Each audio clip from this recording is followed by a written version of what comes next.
Hai, jumpa lagi. Ini ialah bab yang terakhir tingkatan 4 ya, bahan kimia dalam industri. Kita tengok dahulu isi-isi penting dalam bab ini. Yang pertama berkenaan dengan alloy. Okey, tujuan kita buat alloy agar logam itu dia akan jadi lebih kuat, lebih cantik dan tahan karat. Perkataan yang seerti dengan tahan karat ini ialah dia tahan kakisan. Jangan nanti tak tahu pula. Okey, tahan kakisan ataupun dia tahan karat. Okey, logam yang tulen dia tak kuat. Mengapa dia tak kuat? Sebab atom-atomnya tersusun dengan baik, teratur. Jadi atom-atom ni dia boleh masuk ke dalam celah-celah sini. So dia akan menggelongsor apabila dikenakan daya. So logam yang tulen dia akan jadi lembut sebab atom-atomnya senang menggelongsor. So yang ini dia lebih lembut. Nak bagi dia keras, apa yang kita buat? Kita masukkan atom asing. Okey, di mana atom asing ni syaratnya ialah dia mestilah lebih besar daripada saiz atom yang asal ataupun lebih kecil daripada saiz atom yang asal. Dalam gambar ini kita meletakkan saiz atom yang lebih besar daripada saiz atom yang asal di situ. Jadi apa akibatnya ialah okey, atom-atom ni sekarang agak susahlah ianya hendak menggelongsor. Okey, kalau tengok di sini dia tak ada ruang kosong untuk dia jatuh ke bawah. Di sini dia ada ruang kosong kan, dia boleh tolak dan dia akan jatuh bergolek masuk ke lubang yang sebelah situ. Alright, sebab itulah kalau masukkan logam yang asing, maka ianya akan mengelak ataupun menghalang atom-atom menggelongsor, maka logam yang baru itu ia akan jadi lebih kuat. So, ingat tadi tujuan kita buat alloy ialah supaya lebih kuat, lebih cantik dan ianya tahan karat ataupun dia tahan kakisan. Okey, so apakah contoh-contoh alloy? Okey, contoh alloy yang paling biasa ialah keluli. Di mana nak buat keluli ini kita campurkan besi dengan karbon. So ciri keluli dia keras dan dia kuat dan kita guna dalam bahan binaan. Bukan hanya bahan binaan, even rangka kereta pun kita menggunakan keluli. Okey, kemudian kita ada duralumin. Duralumin ini ialah aluminium dan juga kuprum. So logam yang baru ini ataupun alloy ini dia ringan. Walaupun dia ringan tetapi dia keras dan dia tahan karat. So sesuailah untuk kita buat badan kapal terbang. Sebab kapal terbang dia perlu terbang kan, nak terbang jisimnya hendaklah jangan terlampau berat. Okey, gangsa pun biasa. Gangsa ini nak hasilkan gangsa kita perlukan kuprum. Okey, dan masukkan timah. Okey, kuprum dan timah campurkan maka terhasillah gangsa. Dia ada nisbah-nisbah dia tertentu. Dalam jadual ini saya tak memasukkan nisbah dia lah. Saya hanya masukkan apakah komposisi yang perlu ada untuk membentuk gangsa. Ataupun duralumin ataupun keluli lah. So gangsa ini ciri pentingnya ialah ianya senang ditempa tetapi dia tahan karat dan ianya juga kuat. So contoh kegunaan gangsa ini ialah piala, buat piala, buat duit siling. Okey, itu gangsa. Okey, seterusnya loyang. Okey, alloy yang keempat So loyang ini kita campurkan kuprum dengan zinc, okey, gabungkan dia maka terhasillah loyang. So loyang juga ianya senang ditempa, kuat dan dia berkilat. So loyang ini kita biasanya guna untuk buat alat-alat muzik. Okey, macam trompet, itu semua menggunakan loyang. Dan yang terakhir dalam jadual ini adalah pewter lah. Pewter. Ada 4 logam yang kita campur-campurkan ni untuk menghasilkan pewter. Okey, timah, antimoni, kuprum dan juga plumbum. So, ciri-ciri pewter ni dia senang ditempa, dia tahan karat dan ianya berkilat. So, samalah macam loyang tadi kan. Sama saja. So kegunaannya lah untuk buat piala, buat cawan, buat jak, barang perhiasan lah. Ya. So inilah contoh-contoh alloy yang lazim. Okey. Seterusnya dalam bab yang sama juga kita juga belajar tentang penghasilan amonia dan kegunaan amonia. So, bercakap tentang amonia saja, awak kena ingat nama proses untuk menghasilkan amonia ialah proses Haber. So, apa diperlukan? Kita perlukan nitrogen, kita perlukan hidrogen.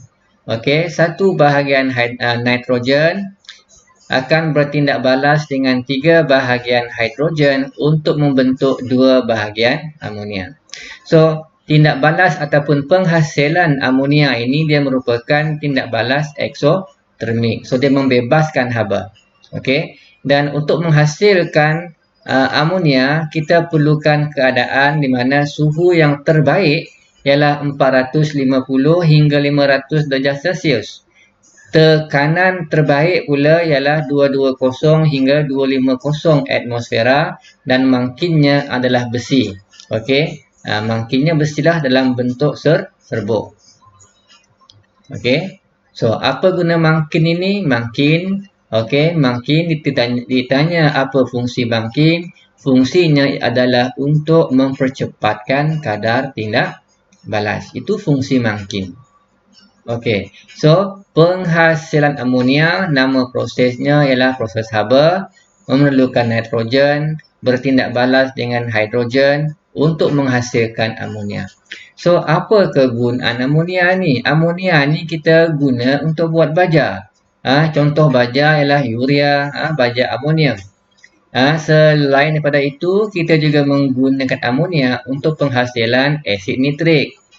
Deterjen iaitu bahan sabun kita yang kita guna untuk cuci pinggan mangkuk itu, okey, sebagai ejen penyejuk, menghalang susu getah daripada menggumpal pun kita guna amonia. Okey, so amonia ini sifatnya adalah alkali lah. Okey, sebab dia boleh menghalang susu getah daripada menggumpal. Sebab kita tahu susu getah ini ianya akan menggumpal menjadi pepejal kalau ianya dicampurkan dengan asid. Okey. Tapi bila campur amonia, susu getah ini dia tidak menggumpal. So, bercakap tentang urea tadi, okey, dalam industri untuk menghasilkan urea, kita perlukan amonia dan kita tindak balaskan dengan gas karbon dioksida. Okey. So, amonia bertindak balas dengan karbon dioksida, dia menghasilkan urea dan juga air. Sebab itulah pada penghujung proses itu, urea ini kita perlu keringkan dia, okey, untuk singkirkan air supaya butiran-butiran urea boleh terbentuk. Okey, seterusnya dalam bab yang sama juga kita menyentuh pencemaran alam sekitar. Okey, so apakah sumber-sumber dia? Apakah benda-benda, perkara-perkara yang menyebabkan alam sekitar kita tercemar?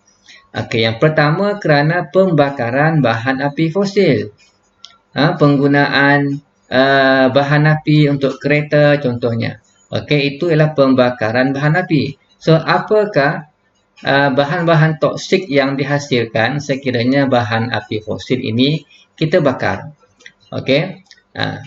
Sisa-sisa toksik ataupun hasil toksik yang kita tak nak daripada pembakaran bahan api fosil ialah sulfur dioksida dan nitrogen dioksida. Yang kedua-dua ini boleh menyebabkan berlakunya hujan asid. So, nama pun dah asid kan, jadi ianya boleh merosakkan harta benda. Pada masa yang sama, ianya juga boleh mengganggu sistem respirasi. Okey. Yang bersangkut paut dengan pernafasan kita lah. Contoh penyakit, mungkin bronkitis dan juga asma kan. Asma ni biasa berlaku lah. Okey. Bahan toksik yang kedua hasil daripada pembakaran bahan api fosil ialah karbon monoksida. Dan kesan karbon monoksida ni kalau terlampau banyak boleh menyebabkan kita pening kepala dan boleh juga menyebabkan kematian lah kerana kekurangan oksigen. Okey, yang ketiga ialah karbon dioksida. Ni biasalah kalau bakar, dah tentulah karbon dioksida lah kan yang akan dihasilkan. Okey, so karbon dioksida ini boleh menyebabkan kesan rumah hijau di mana suhu dunia meningkat. Okey, kemudian ais dekat kutub cair menyebabkan paras air laut akan meningkat. So, akibatnya adalah mana-mana negeri yang sangat rendah itu ianya akan ditenggelami air. Banjir pun kerap berlaku. Okey, yang keempat adalah jelaga. Okey, jelaga ini dia mengganggu sistem respirasi dan juga boleh menyebabkan jerebu lah. Okey, itu jelaga.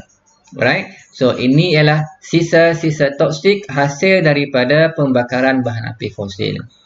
Okey, sumber yang berikutnya ialah pembuangan bahan toksik. Contohnya logam berat macam merkuri, plumbum, kadmium, nikel. Pembuangan asid dan alkali dan deterjen. Ini semua merupakan bahan-bahan toksik lah. Kemudian pembuangan sisa radioaktif. Jangan lupa kita punya radioaktif dia mengeluarkan 3 sinaran, alfa, beta dan gamma. Gamma ini yang paling ganas kan? Sebab dia mempunyai kelajuan yang sangat tinggi, ianya boleh menembusi banyak benda kecuali plumbum lah ya. So, apa kesan pembuangan sisa radioaktif? Kalau ingat lagi apa keburukan radioaktif? Mandul, okey, bayi dalam kandungan ni, cacat ni, pokoknya ada 2. Mutasi, kanser. Kemudian sumber yang keempat, pembuangan sisa industri pertanian. Okey, kesannya adalah eutrofikasi. Okey, ini adalah pertumbuhan alga yang melampau menyebabkan hidupan akuatik matilah. Sebab itulah kadang-kadang kita nampak kolam. Okey, 2 tahun lepas dia kolam, tiba-tiba dah tak ada kolam dah. Itu maksudnya sudah berlaku eutrofikasi. Okey, udara dan air juga boleh tercemar, boleh menghasilkan bau yang busuk.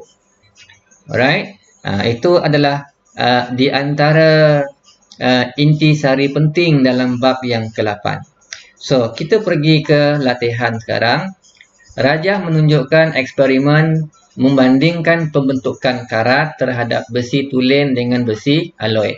Besi alloy ini sebenarnya adalah keluli lah ya. Okey, tujuannya ialah untuk membandingkan pembentukan karat terhadap besi dan juga keluli. Okey, dibagi 2, paku besi dan paku keluli, paku keluli dan paku besi.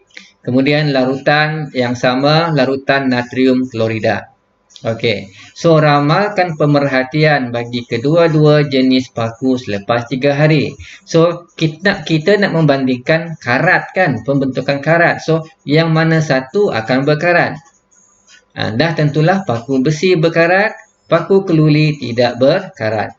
Okey, so itu pemerhatian kita. Tuliskan satu inferen yang boleh dibuat berdasarkan jawapan di A. Okey, so kita boleh tulis paku keluli lebih tahan karat. Okey, paku besi berkarat tetapi paku keluli tidak berkarat. Okey, sebab paku keluli dia lebih tahan karat. Okey, itu ialah inferen. Alright, nyatakan pemboleh ubah dimanipulasi, bergerak balas dan dimalarkan. Okey, tengok gambar rajah.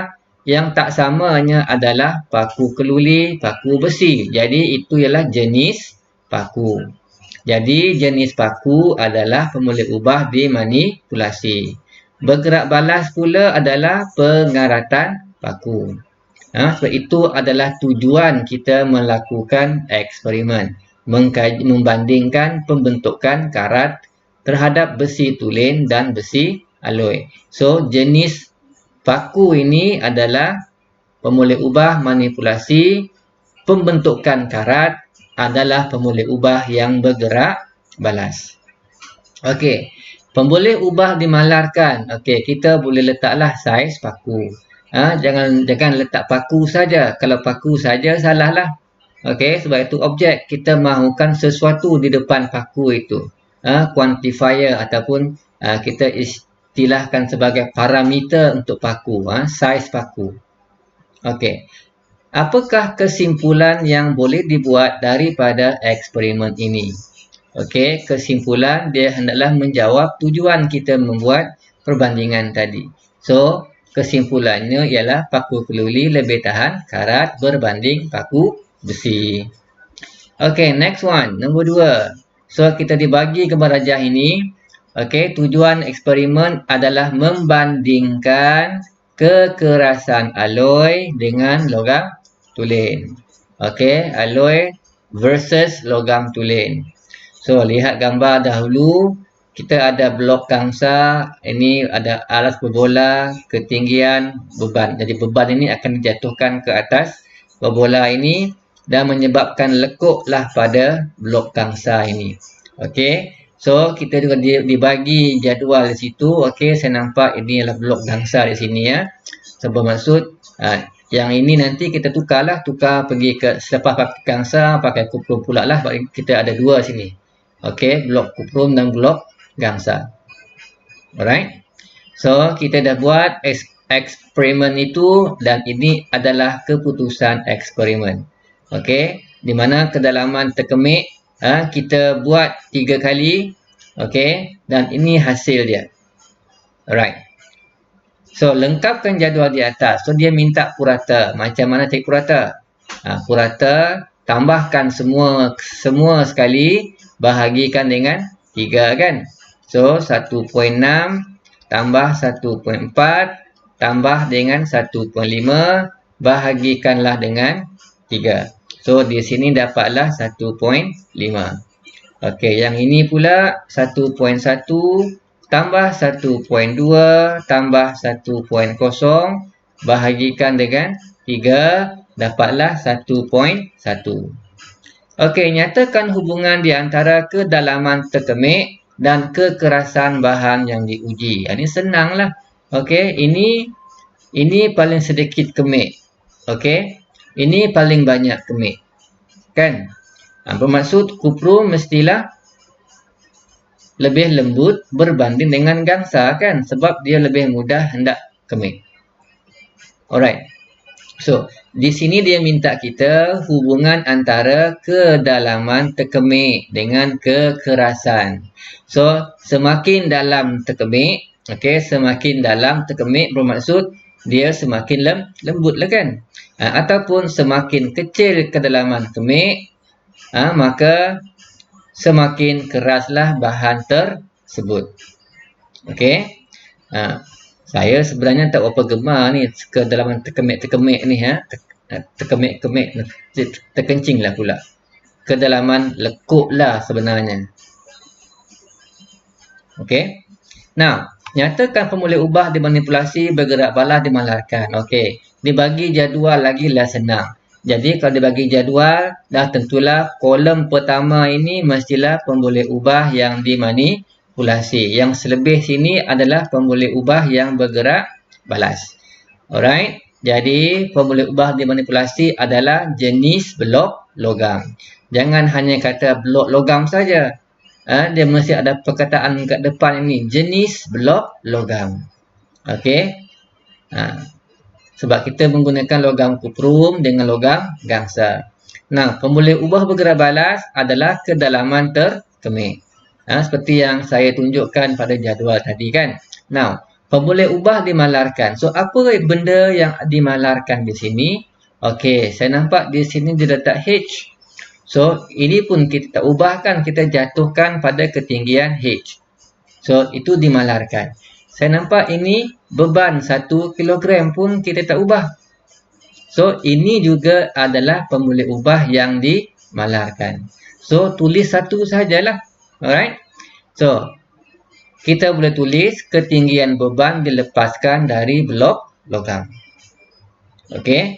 Kalau tak nak guna ketinggian tadi, kita boleh letak jisim apa dia?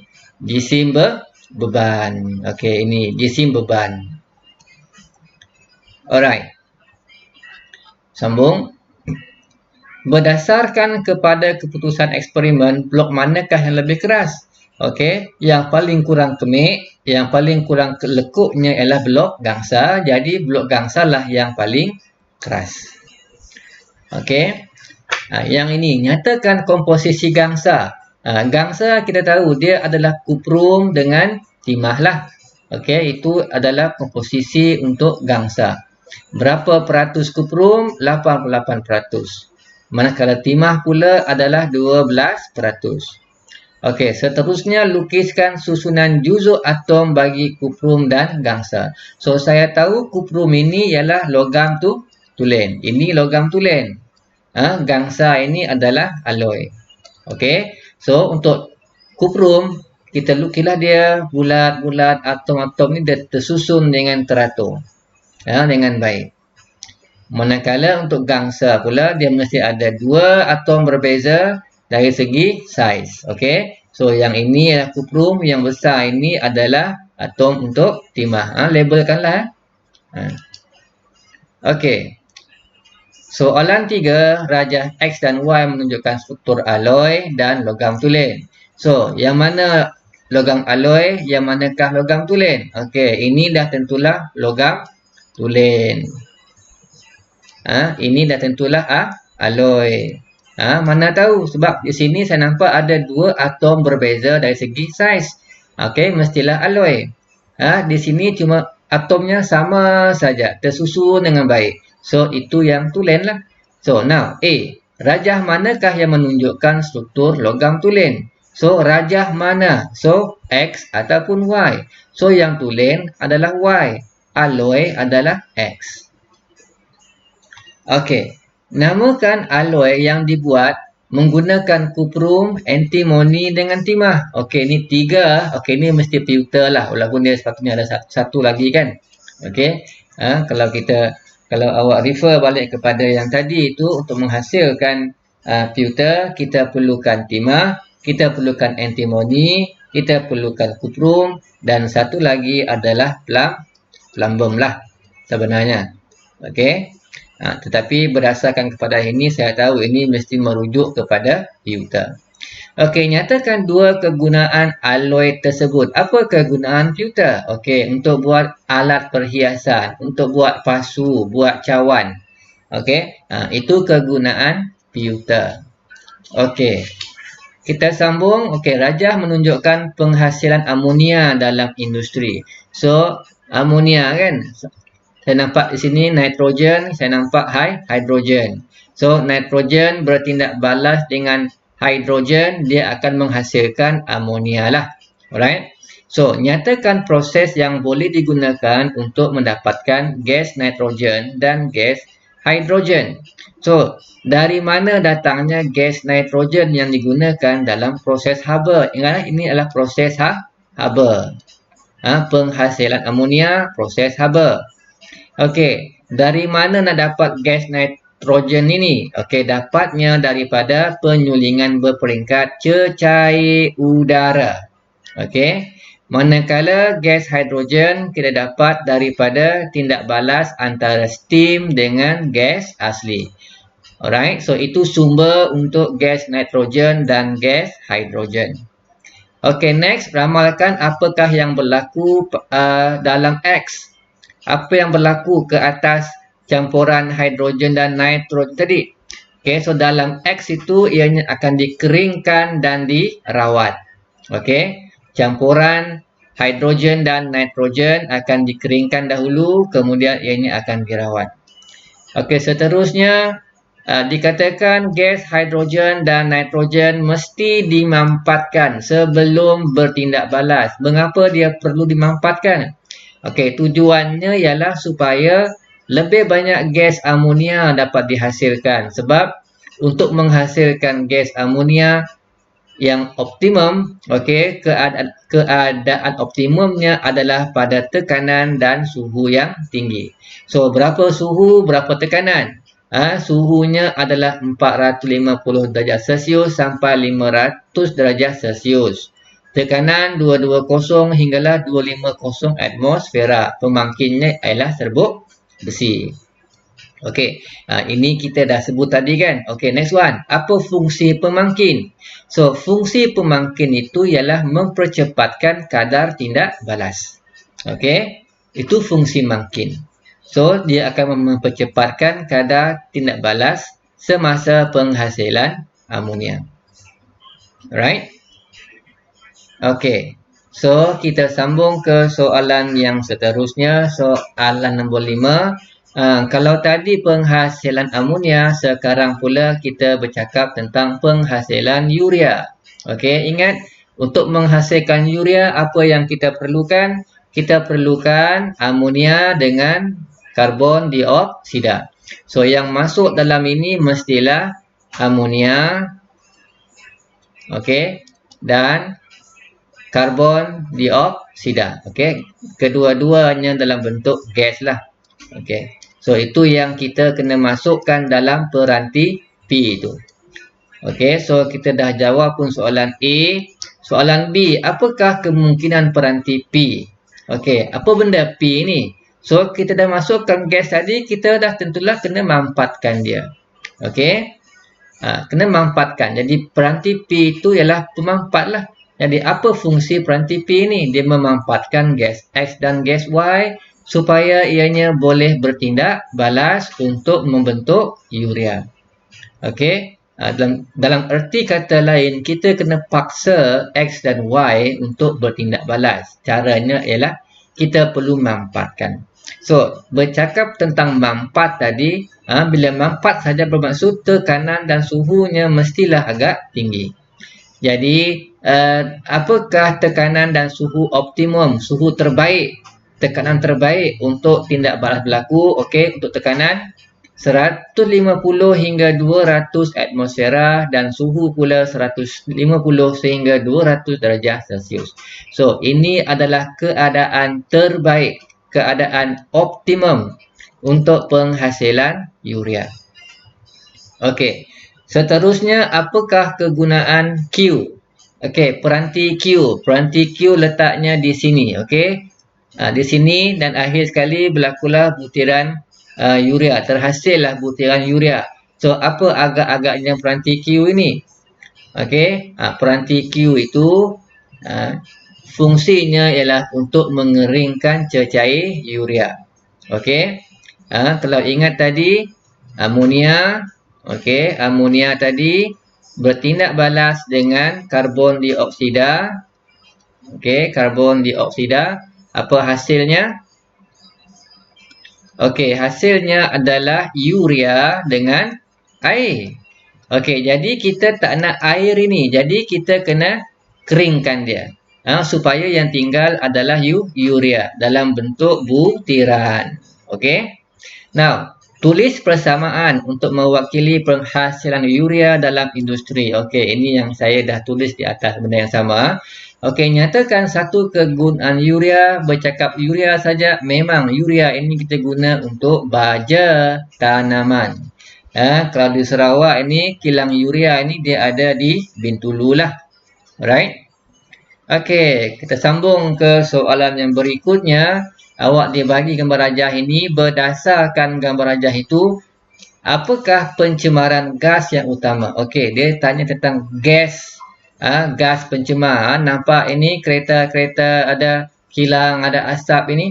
Okey, inilah pembakaran bahan api fosil kan. So, jawapan yang paling senang adalah karbon dioksida lah. Paling senang. Okey. Lagipun kalau baca keseluruhan soalan, dia bercakap tentang kesan rumah hijau. Sudah tentu kalau kesan rumah hijau, ianya bersangkut paut dengan gas karbon dioksida. Okey, so nyatakan kesan jika gas tersebut berlebihan. Okey, jika berlebihan maka berlakulah pemanasan global. Ataupun kita juga boleh tulis di sini kesan rumah hijau lah. Tak salah. Okey, kesan rumah hijau. Di mana kesan akhirnya adalah pemanasan global. Okey, jelaskan kesan rumah hijau. Bagaimana kesan rumah hijau ini berlaku? So, apabila gas karbon dioksida terlampau banyak dalam atmosfera, maka ianya akan menyerap haba lah. Okey, haba matahari akan diserap dan haba ini akan dipantulkan, dia tak terlepas daripada atmosfera. Sampai ke atmosfera, dia dipantulkan kembali ke bumi. So, kalau tak ada yang lepas, bermaksud haba akan semakin lama semakin banyak. Akibatnya suhu bumi akan meningkat. Senang saja. Okey. Yang D ni cadangkan satu cara untuk mengurangkan pencemaran di kawasan dalam rajah di atas. Okey, saya nampak gambar ini macam ada jam saja kan. So macam mana nak kurangkan masalah penghasilan pembebasan gas karbon dioksida itu? Okey, senanglah kan. Okey, berkongsilah kereta ataupun guna kenderaan awam. Tujuannya untuk mengurangkan bilangan kenderaan di atas jalan raya. Okey. So dia hanya minta satu, so kita bagi satu. Di sini saya letak berkongsi kereta. Okey. Boleh ha? Okey, kita sambung ke soalan yang berikutnya. Soalan nombor 7 ha. Okey, now. Pelupusan plastik yang tidak terancang telah menyebabkan masalah pencemaran alam sekitar. Rajah 7 menunjukkan salah satu kaedah pelupusan bahan buangan plastik yang sesuai. Okey. Satu kaedah pelupusan bahan buangan plastik yang sesuai. So, kita bercakap tentang plastik yang dibuang. Okey. Itu yang kita nak bincang. So, saya nampak tong sampah. Jangan awak nampak tong sampah saja. Tengok apa yang ditulis ataupun dilukiskan pada tong sampah itu. Okey, nampak simbol ini? Apa makna simbol itu? Yes, itu simbol untuk kitar semula. Okey, itu maklumat yang ada pada soalan. Okey, now. Namakan kaedah yang ditunjukkan dalam rajah 7. So, kaedah itu ialah kitar semula. Apakah dua kelebihan menggunakan kaedah kitar semula? Senanglah, dia tidak mencemar alam sekitar. Dia mengurangkan penggunaan bahan mentah. Okey, macam plastik contohnya. Boleh dikurangkan sebab awak kitar semula. Kertas contohnya. Tak perlu nak potong-potong pokok lagi dah. Kitarkan sahaja. Alright, so itu dua kelebihan menggunakan kaedah kitar semula. Okey, C. C ni kita gorenglah. Anda sebagai pengerusi kelab alam sekitar, apakah cadangan anda untuk mengurangkan masalah pencemaran alam sekitar akibat pembuangan plastik dan kertas di kawasan sekolah anda? Apa yang awak boleh buat? Okey. Ini soalan goreng. Tapi kalau goreng sekalipun, pastikan goreng awak itu sedap. Okey. So, cadangan-cadangan ataupun perkara yang kita boleh lakukan ialah pertama, kita adakan kempen alam sekitar. Kedua, program kitar semula. Ketiga, guna semula bahan dan jadikannya sebagai barang yang lain. Okey. Yang keempat, buat ceramahlah berkaitan alam sekitar. Ini pendidikan. Yang kelima, okey, denda ataupun tindakan kepada mereka yang membuang sampah merata-rata. Yang keenam, hari tanpa plastik. Okey, tujuannya ialah untuk mengurangkan penggunaan plastik. Kita di Malaysia pun ada hari-hari tanpa plastik. Kalau nak plastik, kenalah bayar 20 sen. Alright. Dan soalan yang terakhir rasanya nombor 8 ini. Okey, huraikan secara ringkas tentang alloy. Apa itu alloy? Alloy ialah campuran dua atau lebih logam dengan nisbah yang tertentu. Itu ialah alloy. Okey, apa tujuan kita menghasilkan alloy? Tujuannya ialah supaya dia lebih keras, supaya dia lebih tahan kisan, dan kena tambah lagi supaya nampak lebih cantik kan. Tapi dia minta dua sajalah. Lagipun kalau baca soalan C dan juga soalan C ni dan juga D ni, okey, dia menjuruslah kepada jawapan lebih keras dan lebih tahan kakisan lah ya. Okey, C. Jelaskan penyataan di 8B dengan melukis sebuah rajah. Okey, dia minta kita beri penjelasan dengan melukis gambar rajah. Jadi jawapan kita mestilah ada gambar rajah. So ini saya lukis. Atom tersusun baik. Dia mudah menggelongsor bila dikenakan daya. So, di bawah gambar ini saya ceritakanlah logam tulen mempunyai atom-atom yang tersusun dengan teratur. Okey. Kesannya ialah atom-atom ini dia akan mudah menggelongsor apabila dikenakan daya. Jadi apabila dia mudah menggelongsor, maka logam tulen adalah lembut. Jadi apa yang kita buat, kita masukkan logam asing yang saiznya tidak sama dengan atom logam yang asal. Okey, saiz atom logam asing ini mestilah lebih besar atau lebih kecil berbanding atom yang asal. Dia mesti lebih besar ataupun lebih kecil. So, ini adalah kita punya bahan tambahan dalam logam tulen tadi. Okey, maka terhasillah kita punya alloy tadi. Okey, so memasukkan atom logam asing yang berlainan saiz menyukarkan gelongsoran berlaku. Oleh kerana gelongsoran sukar berlaku, maka alloy adalah lebih kuat. Alright. Dan akhir sekali berikan 2 contoh alloy. Kita dah bercakap tentang banyak alloy tadi. Ada 5 contoh yang kita beri dalam jadual pada muka surat pertama. Okey. Beri 2 saja. Keluli. Okey, keluli. Apa kegunaan keluli? Untuk membina jambatan, membina bangunan dan buat kenderaan. Okey. Nah, yang kedua, contoh kedua untuk alloy adalah loyang. Apa kegunaan loyang? Untuk menghasilkan barang perhiasan, untuk menghasilkan peralatan muzik. So, itu ialah kegunaan alloy. Bagi 2 saja. Jangan tulis terlampau banyaklah. Takut nanti awak salah benda yang awak tuliskan. Okey, ingat orang tamak selalu rugi kan. Alright. So, kita dah selesai dengan ulang kaji kita untuk tingkatan 4. Selepas ini kita akan bincangkan pula soalan-soalan percubaan dari negeri-negeri lain. Okey. So, kita jumpa lagi di hari yang lain.